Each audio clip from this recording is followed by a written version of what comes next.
11 chapter number 3 to continue hoise exercise 3.3 question number 4 to loa hoise question number 4 ase left hand side is equal to 2 sin square 3 pi by 4 plus 2 cos square pi by 4 plus 2 sec square pi by 3 is equal to 10 boli ami proof koribo lage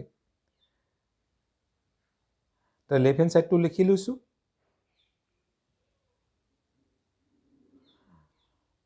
etia sin 3 pi by 4 আমি এনেকা ধৰণে লিখিব পাৰো sin pi minus pi by 4 অৰ্থাৎ 2 into sin pi minus pi by 4 আৰু whole square থকাৰ কাৰণে ব্ৰেকেটটো দি পেলাই হোল স্কয়াৰ দিছো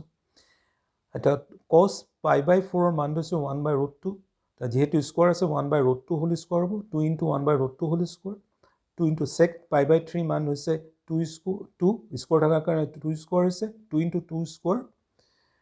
এটো sin 180 degree minus theta is equal to sin theta এখানে sin pi by 4 হ'ব হোল স্কয়াৰ থাকাৰ কাৰণে স্কয়াৰ লিখিছো plus 2 into 1 by root 2 whole square is equal to 1 by 2 আৰু 2 into 2 square is equal to 8 তেনেহলে sin pi by 4 মান হৈছে 1 by root 2 1 by root 2 square থাকাৰ কাৰণে 1 by root 2 whole square হৈছে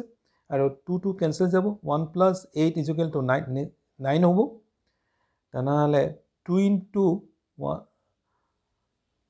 1 by root 2 whole square is equal to 1 by 2 ইপিনে 1 plus 8 is equal to কি আছিল 9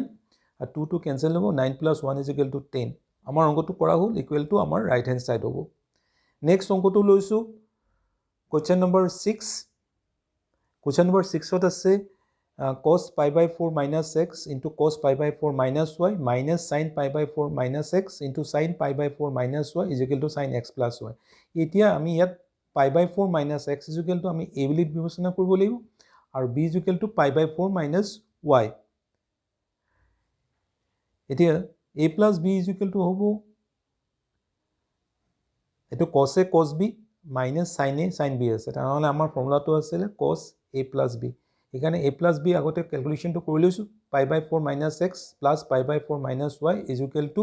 2 into pi by 4 minus bracket দিও x plus y এতিয়া 2 into pi by 4 to pi by 2 হ'ব অৰ্থাৎ 90 degree minus x plus y pi by 2 minus x plus y is equal to 90 degree minus x plus y তা left hand side লৈছো আমি cos pi by 4 minus x ৰ জায়গাত আমি cos a লিখিব পাৰো cos pi by 4 minus y is equal to আমি cos b লিখিব পাৰো অৰ্থাৎ cos a cos b minus sin a যেহেতু pi by 4 minus x ৰ মান হৈছে a আৰু pi by 4 minus y মান হৈছে b তাহলে sin cos a cos b minus sin a sin b এটো ফৰ্মুলাত আছে cos a plus b যেহেতু cos a plus b মান আগতে পাই আহিছো a plus b মান আছে pi by 2 minus x ব্ৰেকেটৰ ভিতৰত x plus y অৰ্থাৎ এটো হ'ব cos 90 degree minus theta যেহেতু pi by 2 মান 90 degree cos 90 degree minus x plus y তাহলে cos 90 degree minus theta is equal to sin theta আৰু ইয়াত থিটাৰ মান x plus y তাহলে sin x plus y পাম আমাৰ অংকটো প্ৰুফ কৰা হ'ল থ্যাংক ইউ কিবা বুজি নাপালে কমেন্ট কৰি জনাবা আশা ৰাখিছো বুজি পাইছা তোমালোকে থ্যাংক ইউ